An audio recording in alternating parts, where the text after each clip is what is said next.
Autopromo, pas autopromo. Autopromo.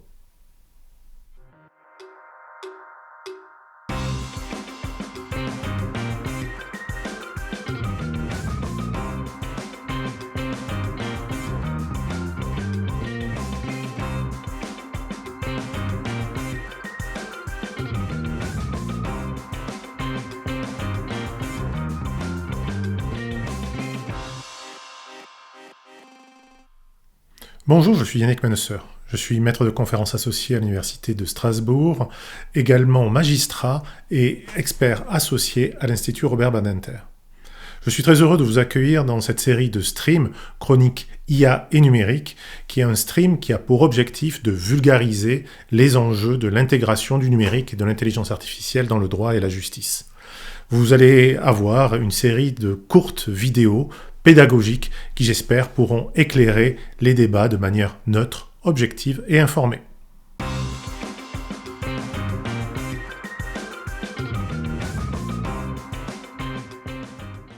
Rupture historique pour les uns, nouvelle forme de bluff technologique pour les autres, l'intelligence artificielle est au centre de toutes les attentions. La publication de ChatGPT, fin 2022, a ravivé avec une vigueur inédite la visibilité médiatique de cette technologie, saturant l'espace public de discours polarisés où il devient parfois extrêmement difficile de distinguer les croyances des faits prouvés. Mon ouvrage a l'ambition d'offrir une vue synthétique, objectivée et documentée sur l'intelligence artificielle, générative en particulier, au travers d'un parcours pédagogique découpé en 2 temps. Il pose tout d'abord les bases techniques, vulgarisées, complétées d'un exposé des principaux enjeux sociétaux et juridiques, pour fournir ensuite des conseils d'utilisation concrets, pratiques et opérationnels. Cette courte vidéo vous propose une vue synthétique de l'ouvrage. Allez, en 10 minutes chrono. Bon visionnage. Bon, l'intelligence artificielle, on en entend parler absolument partout. Le débat public est saturé et franchement, c'est de plus en plus difficile de s'y retrouver. C'est justement là que le livre de Yannick Menesseur devient précieux.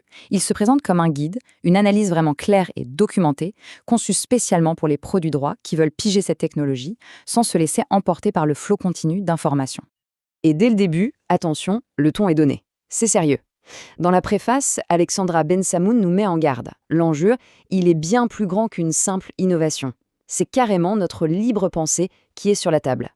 Ça nous invite à aborder le sujet avec beaucoup d'attention. Alors, pour nous guider dans ce labyrinthe, l'auteur a un profil pour le moins parfait. Yannick Menesseur est magistrat. Donc le monde juridique, ses exigences, ses rouages, il connaît par cœur. Mais il a aussi une formation d'analyste informaticien. En gros, il parle les 2 langues, le droit et le code. Et c'est cette double casquette, à la fois rare et précieuse, qui lui permet de jeter un pont vraiment solide entre ces 2 mondes. Alors comment ce livre va nous éclairer ? Voilà le programme. On va d'abord voir en quoi c'est un guide pour le juriste. Ensuite, on plonge dans la mécanique de l'IA pour comprendre comment ça marche. On enchaînera avec les enjeux et les limites juridiques, puis les applications concrètes, les principes pour une utilisation saine, et on finira par ce qui est peut-être le plus important, le prompt. Donc la première mission de cet ouvrage, c'est d'être une boussole. Entre les promesses marketing un peu folles et les discours de fin du monde, ce livre offre une analyse factuelle, documentée. Le but, permettre à chaque juriste de se forger sa propre opinion. C'est un peu un phare pour naviguer dans ce nouvel océan technologique. Allez, on met les mains dans le cambouis.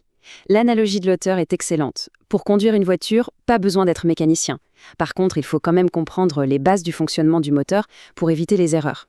Eh bien, avec l'IA, c'est exactement la même chose. Pour bien la piloter, il faut en saisir les grands principes. Ici, on voit bien le changement radical dans l'histoire de l'IA. D'un côté, il y avait l'approche symbolique, c'est l'humain qui écrit les règles, le fameux si, alors, sinon. C'est très clair, on peut l'expliquer, mais c'est vite limité. Et de l'autre, on a l'apprentissage automatique, le moteur des IA génératives actuelles. Là, c'est la machine qui découvre les règles toute seule en analysant des quantités astronomiques de données. La puissance est phénoménale, mais le fonctionnement peut ressembler à une boîte noire. Et ça nous amène au concept absolument central du livre, la langue des probables. Si on ne devait retenir qu'une chose, ce serait celle-là. Une IA générative ne pense pas. Elle ne comprend pas le sens des mots. Elle ne fait que calculer. Sa seule et unique fonction, c'est de prédire le mot le plus probable qui vient après un autre dans une phrase. C'est le secret de sa puissance et en même temps la source de toutes ses failles. Et regardez ce que cette approche purement mathématique permet de faire. C'est quand même assez fou. Le langage est transformé en vecteur, en point dans un espace mathématique. Et là, on peut faire des calculs sur les concepts. Vous prenez le vecteur roi, vous lui enlevez le vecteur homme, vous ajoutez le vecteur femme, et hop, le système vous donne reine. Le langage devient littéralement une matière qu'on peut calculer.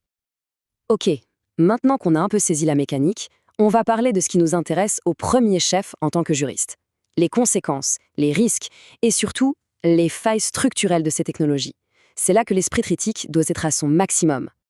Petite question pour commencer, est-ce qu'un seul mot, un tout petit mot, peut suffire à créer un biais énorme dans la réponse d'une IA?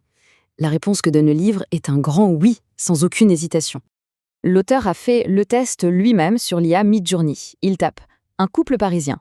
Résultat, une image de carte postale. Un couple chic, tout sourire, avec la tour Eiffel. Puis, il change un seul mot, un couple de banlieue. Le résultat est glacial. Les visages sont fermés, l'environnement est dégradé, on tombe dans tous les stéréotypes. Le concept un peu abstrait de biais algorithmique devient tout d'un coup terriblement concret. Au-delà des biais, le livre pointe d'autres gros points faibles. D'abord, ce qu'on appelle les hallucinations. La machine invente des faits parce que ça lui semble statistiquement probable, pas parce que c'est vrai. Ensuite, son instabilité, qui a été prouvée pour les tâches juridiques par une étude de Stanford. Il y a aussi les énormes questions de droit d'auteur. L'affaire du New York Times contre OpenAI en est le meilleur exemple. Et enfin, un truc à ne jamais oublier, sa connaissance est figée dans le temps. Le modèle ne sait rien de ce qui s'est passé après sa date d'entraînement. Bon, le tableau des risques est posé, mais le but du livre, ce n'est pas de faire peur, c'est de donner des outils. Alors, une fois qu'on est conscient de ses limites, comment on transforme ces outils en vraies opportunités dans la pratique du droit? L'auteur nous donne des cas d'usage qui sont à la fois réalistes et hyper utiles. Par exemple, synthétiser des conclusions de 100 pages en quelques points, préparer une première ébauche de contrat, dégrossir une recherche juridique. Bref, l'IA peut être un assistant surpuissant.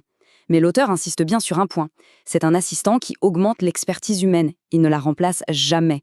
Très bien, mais alors comment on fait pour intégrer cet assistant de manière intelligente et surtout responsable? Pour ça, le livre propose un cadre d'action très concret. Ce cadre, il tient en 4 points clés. 1. Bien identifier les cas d'usage précis et utiles. 2. Maîtriser sur le bout des doigts les limites de l'outil. 3, et c'est le point non négociable, garantir une supervision par un humain expert, à chaque étape. Et 4, mettre en place une gouvernance claire pour savoir qui est responsable si ça dérape. On arrive maintenant au dernier point, et c'est peut-être le plus important de tous, la compétence fondamentale que le juriste va devoir développer. Et la surprise, c'est que ce n'est pas une compétence technique.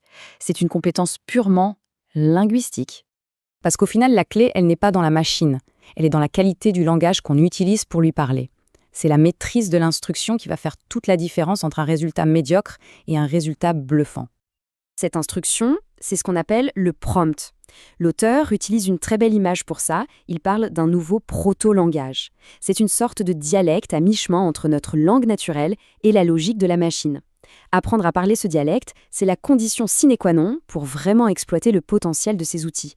Et de manière très pratique, l'annexe du livre nous donne la recette d'un bon prompt. Il faut donner un rôle à l'IA, par exemple, agir comme un avocat en droit des contrats. Lui donner du contexte, formuler la tâche très clairement, préciser le format de réponse qu'on attend et enfin, ajouter des contraintes pour bien la guider. C'est un vrai savoir-faire à acquérir. Pour finir, cette citation de Nietzsche qui ouvre le livre résume parfaitement l'esprit de l'ouvrage. Ce n'est pas le doute, c'est la certitude qui rend fou. Face à cette technologie, les certitudes, qu'on soit pro-IA ou anti-IA, sont nos pires ennemis. C'est le doute, le questionnement critique et l'humilité qui nous permettront de rester maîtres du jeu. Voilà ce qu'est IA générative et professionnelle du droit. C'est bien plus qu'un livre technique, c'est un véritable manuel de survie, à la fois intellectuel et professionnel. Il démystifie sans jamais trop simplifier. Il donne des outils sans survendre la technologie. Et il donne aux juristes les clés pour s'approprier intelligemment cette révolution. Non pas pour remplacer l'expertise, mais pour l'augmenter. C'est une lecture vraiment indispensable.